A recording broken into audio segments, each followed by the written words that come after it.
नमस्कार दोस्तों, मैं अंकुर उपाध्याय स्वागत करता हूं आप सभी का एक बार फिर से अपनी नई वीडियो में।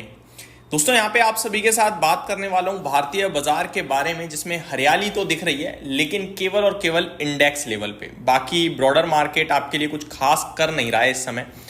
बट अच्छी बात यह कि आप अतिरिक्त नहीं गिर रहे हो, या तो आप पॉजिटिव हो या फ्लैट हो, ज़्यादा कुछ नेगेटिव नहीं है आज। और ये मैंने आप सभी के साथ कल भी डिस्कस किया था कि वीकेंड से पहले ज़्यादा कमज़ोर हो गया बाजार, कुछ लेवल्स इंपॉर्टेंट ब्रेक कर दिए हैं और नीचे की जगह काफ़ी ओपन हो चुकी है। बट जो रेंज है ना बाजार की, उसके बीच में हो आप, बिल्कुल एग्जैक्टली बीच में, और एक बाउंस बैक पुल बैक की उम्मीद है। क्योंकि वीकेंड पे जो डर था कि कुछ और नेगेटिव ना आ जाए, कुछ और नेगेटिव नहीं आया, इनफैक्ट थोड़ा बहुत पॉजिटिव जरूर आ गया है, जिसके बारे में हम आगे बात करेंगे। इस बीच में भारतीय बाजार 24,400 के ऊपर 60 पॉइंट्स की हरियाली के साथ ट्रेड कर रहा है। तेजी कहना गलत होगा, हरियाली कहेंगे बस। सेंसेक्स 200 पॉइंट ऊपर है। बैंक निफ्टी अच्छा कर रहा है, करीब 230 पॉइंट की तेजी है, 0.4% ऊपर है। इस बीच में मिड कैप इंडेक्स हरे निशान में आ गया है, अच्छी बात यह है, और स्मॉल कैप इंडेक्स भी हरे निशान में लौटने के लिए है पूरी तरीके से तैयार। आपके लिए स्टॉक स्पेसिफिक एक्शन भरपूर चल रहा है, और अभी तो नेगेटिव शेयर्स की संख्या थोड़ी सी ज्यादा है, लेकिन धीरे धीरे ये बढ़ती जा रही है। नेगेटिव की नहीं, पॉजिटिव शेयर्स की संख्या, यानी कि पोर्टफोलियो आपकी धीरे धीरे ऊपर आ रही होगी। मैं आपको मार्केट ब्रेथ बताना चाहूंगा। 1150 शेयर्स पॉजिटिव हैं, 1350 शेयर्स नेगेटिव हैं एनएससी पे, तो गिरने वाले शेयर्स अभी थोड़े से ज्यादा हैं। अब निफ्टी पे आता हूं दोबारा से लेवल्स के लिए। 24,416 ये करंट भाव है अभी जब मैं ये वीडियो शूट कर रहा हूं, 10:20 का समय हो रहा है।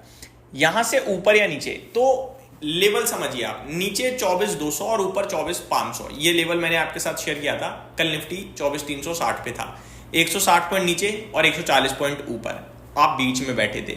ऊपर की उम्मीद थोड़ी ज्यादा थी, क्योंकि बाउंस बैक पुल बैक, तेजी नहीं, बाउंस बैक पुल बैक, वो एडिशनल जो टूटा था ना फ्राइडे, वो शायद दोबारा ऊपर आ जाएगा, तो वही हो रहा है। क्या यहां से तेजी के बारे में सोचना चाहिए? नहीं, बिल्कुल नहीं सोचना चाहिए। क्यों? क्योंकि आप जिस जगह खड़े हो वो इंपॉर्टेंट लेवल है ही नहीं। इंपॉर्टेंट पहला लेवल 24,500 है। जब हम 24,500 के ऊपर निकलेंगे और टिकेंगे, तो कुछ बायर्स का मूड समझ में आएगा कि शायद पॉजिटिव हो रहे हैं। ये तो बाउंस बैक है जो कभी भी नीचे जा सकता है। तो तेजी करने वालों के लिए कहूंगा कि 24,500 के ऊपर आप पॉजिटिव होना शुरू हो सकते हो थोड़ा, और पॉजिटिविटी के बारे में और प्ले भी कर सकते हो। उससे पहले आप ये समझो बाजार ठीक है, कुछ नहीं करना है, एंड दैट्स इट। नीचे कहां तक जा सकते हैं हम? 24,200 तक जा सकते हैं, पहला घर तो यही है। और अगर और बड़ी रेंज की बात करूं तो 24,000 और 24,750, ये बड़ी रेंज है बाजार की। तो अभी तो मैं 24,500 को इंपॉर्टेंस दूंगा और उसी को वॉच करूंगा क्लोजली। बढ़ते हैं आगे कुछ बड़ी खबरों पे। तो बड़ी खबरों में तो ये है, पहली बात कि रशियन प्रेसिडेंट से भारतीय प्रधानमंत्री जी की बात हुई है, जहां पे उन्हें बुलाया गया है। तो हो सकता है आपके लिए मंथ एंड तक एक बार पुतिन साहब भारत दौरे पे आते हुए दिखें। एंड जापान के प्रधानमंत्री आ ही रहे हैं, ये ऑलरेडी मैं आपके साथ शेयर कर चुका हूं। साथ ही साथ जो रशिया यूक्रेन की वॉर चल रही है, जिसको लेकर प्रेसिडेंट ट्रंप काफ़ी रोक कर रहे हैं कि भैया ना हो, कोशिश कर रहा हूं मैं, और उसके लिए वो गलत गलत स्टेप भी ले रहे हैं, जैसे भारत के ऊपर टैरिफ लगाना और व्हाटएवर। इस बीच में इसी से रिलेटेड बड़ा डेवलपमेंट सैटरडे को आया, जो मैंने डिस्कस किया कि पुतिन साहब की ट्रंप साहब से बात हुई है। फ्राइडे को यानी 15 अगस्त, जहां पे हमारा भारतीय बाजार बंद भी रहेगा इंडिपेंडेंस डे के चलते, मीटिंग होगी अलास्का में, जहां पे ये रशिया यूक्रेन की वॉर शायद समाप्त होने के लिए कुछ बातचीत आगे बढ़े। तो ये ग्लोबल लेवल पे बड़े ट्रिगर्स हैं। भारतीय बाजार पे वापस आ जाए तो स्टॉक स्पेसिफिक एक्शन चल रहा है, क्योंकि रिजल्ट सीजन चल रहा है, एंड रिजल्ट सीजन का ये ऑलमोस्ट लास्ट वीक है, आप कह सकते हैं। बात करें अगर सेक्टर स्पेसिफिक, तो पीएसयू बैंक्स काफी तेजी से भागते हुए दिख रही हैं। मतलब पीएसयू बैंकिंग सेक्टर में एक भी ऐसा स्टॉक नहीं है जो लाल हो, सब हरे में है, 2% ऊपर है। Real estate, bank Nifty, auto में भी तेजी है। आज गिरावट केवल मीडिया और आईटी सेक्टर में, वो भी फ्लैटिश टाइप, कोई खास बड़ी गिरावट नहीं है। टॉप गेनर्स की लिस्ट में एचबीएल इंजन है 13% ऊपर अपने नतीजों के बाद, डॉम्स 7.5% ऊपर अपने नतीजों के बाद, होम फर्स्ट फाइनेंस 6% ऊपर दिख रहा है। आई थिंक इसमें कोई ब्लॉक डील भी हुई है आज होम फर्स्ट फाइनेंस में, जहां तक मेरे को लगता है कोई खबर भी थी। तो डिटेल मैं आपके साथ दिन के दौरान डेफिनेटली शेयर करूंगा, अभी तो मेरे को नहीं दिख रही है।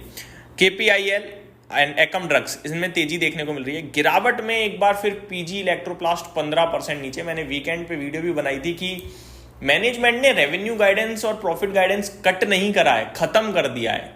ये स्टॉक फ्राइडे 20% टूटा और आज फिर 15% क्रैश हो चुका है, तो बहुत ही ज्यादा कमजोर दिख रहा है। अभी भी मैं सिर्फ अवॉइड के लिए ही बोलूंगा, क्योंकि 30-33% से 3 से 4% के प्रॉफिट की आप बात कर रहे हो तो बहुत बड़ा झटका है ये।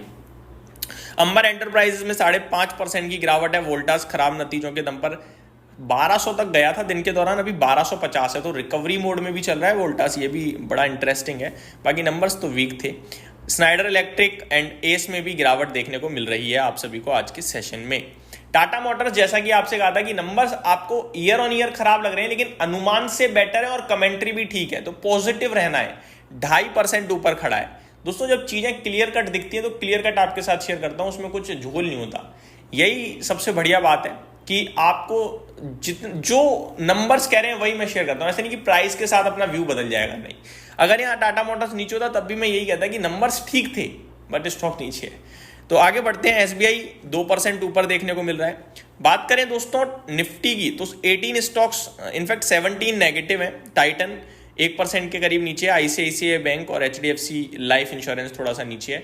बाकी 32 पॉजिटिव है। पॉजिटिविटी वाली टाटा मोटर्स ही कर रहा है आज। ग्रेजिम, एसबीआई, अदानी एंटरप्राइज, ट्रेंड के शेयर में भी बढ़िया तेजी देखने को मिल रही है। रिजल्ट स्पेसिफिक काफी सारे स्टॉक हैं, like astral, SJVN, Ipca lab, BEML, Bata India, JM financial, travel food, ये सारे स्टॉक्स भी नजर में रखने हैं जिनके आज नतीजे आते हुए दिखेंगे। एक्स डिविडेंड की बात करूं तो जियो फाइनेंशियल सर्विसेज, कैस्ट्रॉल, एक्सोनोवल, KPI green, Indo Count industry, Kalyani steel और भी बड़ी लंबी लिस्ट है जो आज एक्स डिविडेंड ट्रेड कर रहे हैं। इस वीडियो में सिर्फ इतना ही। अगली वीडियो में स्टॉक स्पेसिफिक बात करेंगे। बने रहिए चैनल के साथ। Thank you so much for watching this video. Have a great day guys.